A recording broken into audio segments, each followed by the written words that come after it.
wabarakatuh. Jumpa lagi dengan saya Fatoni. Semoga Allah Subhanahu wa taala menganugerahkan kesehatan bagi kita semua. Amin amin ya robbal alamin. Kesempatan kali ini kita akan mempelajari pembelajaran kelas 5, tema 2, udara bersih bagi kesehatan. Subtema 2, pentingnya udara bersih bagi pernafasan. Pembelajaran yang ketiga. Tujuan pembelajaran. 1. Dengan membaca teks, siswa mampu menjelaskan informasi terkait dengan pertanyaan apa, siapa, kapan, di mana, bagaimana, dan mengapa.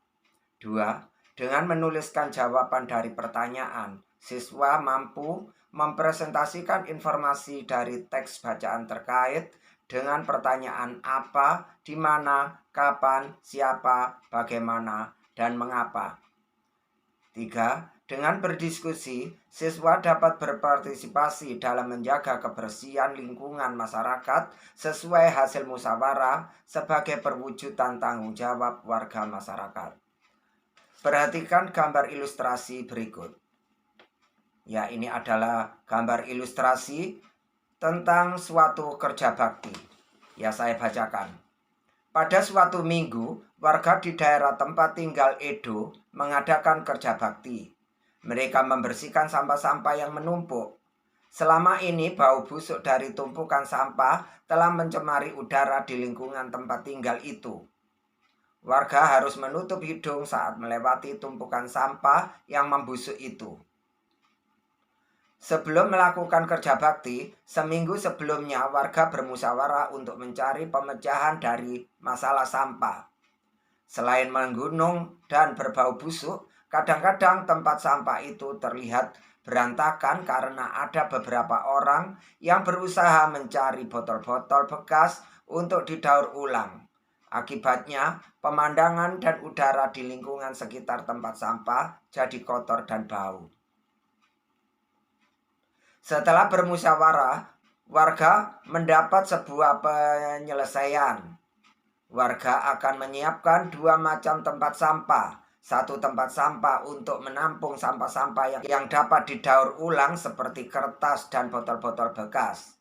Tempat sampah lainnya digunakan untuk menampung sampah-sampah yang dapat membusuk, misalnya dedaunan dan sisa-sisa sayur. Selanjutnya, sampah-sampah yang dapat membusuk itu akan diolah menjadi pupuk kompos yang dapat digunakan warga untuk memupuk tanaman. Dalam kegiatan musyawarah dan kerja bakti itu, seluruh warga ikut berperan serta.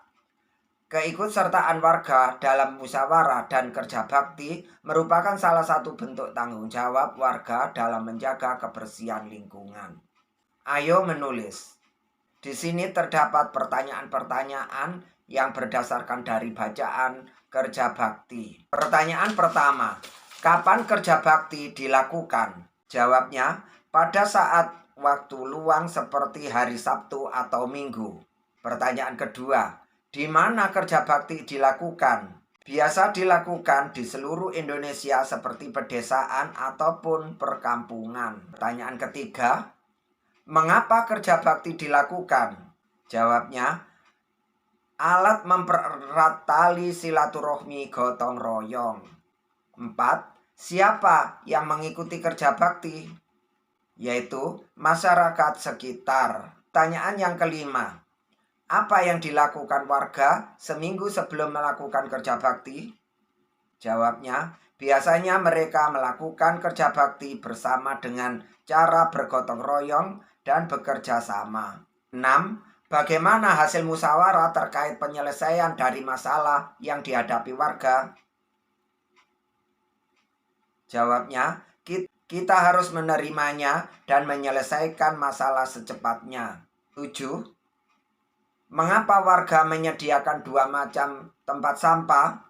Jawaban, supaya masyarakat sekitar tidak membuang sampah sembarangan karena itu mengakibatkan banjir dan lain-lain. Kegiatan selanjutnya, ayo berdiskusi. Musyawarahkan cara menjaga kebersihan di lingkungan kelasmu dengan seluruh anggota kelas. Musyawarahkan hal-hal berikut.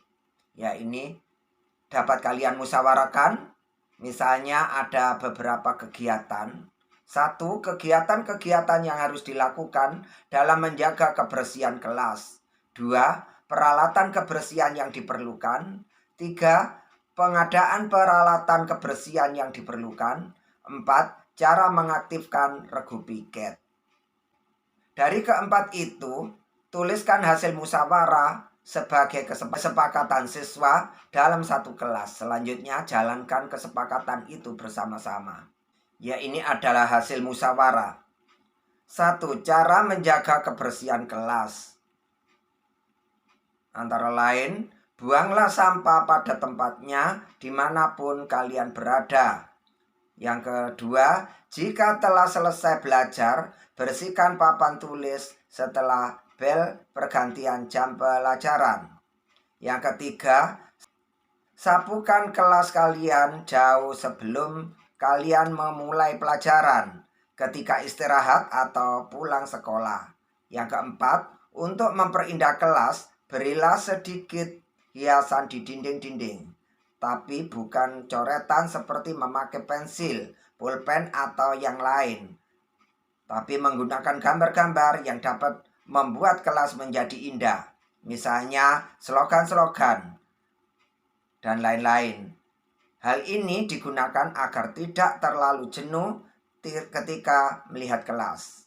Yang kelima, bersihkan kaca-kaca kelas agar terlihat bening dari luar dan usahakan minimal seminggu sekali mengepel lantai kelas agar bersih, bening, dan kuman-kuman pun tidak terlihat. Yang keenam, menegur, menasehati, dan mengingatkan teman agar tidak lupa untuk melakukan piket kelas. Yang ketujuh, saat diadakan Jumat bersih, usahakan semua warga kelas yang terlibat ikut serta agar kerjasama dan kekompakan tetap terjaga. Selain itu, kelas menjadi indah. Selanjutnya, peralatan kebersihan. Peralatan kebersihan diperlukan untuk menunjang keberhasilan dalam menjaga kebersihan kelas. Dibutuhkan peralatan kebersihan, misalnya sapu lantai, sapu ijo panjang, pembersih langit-langit, kain pembersih kaca, kemucing, alat pengepel lantai, tempat sampah, pembersih papan tulis. Selanjutnya, pengadaan alat kebersihan. Dalam pengadaan alat kebersihan, siswa bisa melakukan pengajuan pengadaan barang ke sekolah dan melalui iuran kas kelas. Dana tersebut diperuntukkan untuk membeli alat-alat kebersihan kelas. Selanjutnya, cara mengaktifkan regu piket. 1. Bentuklah kelompok dengan jumlah yang sama atau paling tidak ada selisih 1 anggota di tiap kelompok. 2. Bagikan tugas tidak hanya di dalam kelas saja. Berikan tugas tambahan lainnya seperti halaman depan kelas, belakang kelas, atau tempat lainnya yang menurut Anda relevan dan bisa dikerjakan oleh siswa. 3. Atur mereka dalam mengerjakan tugas itu secara rolling.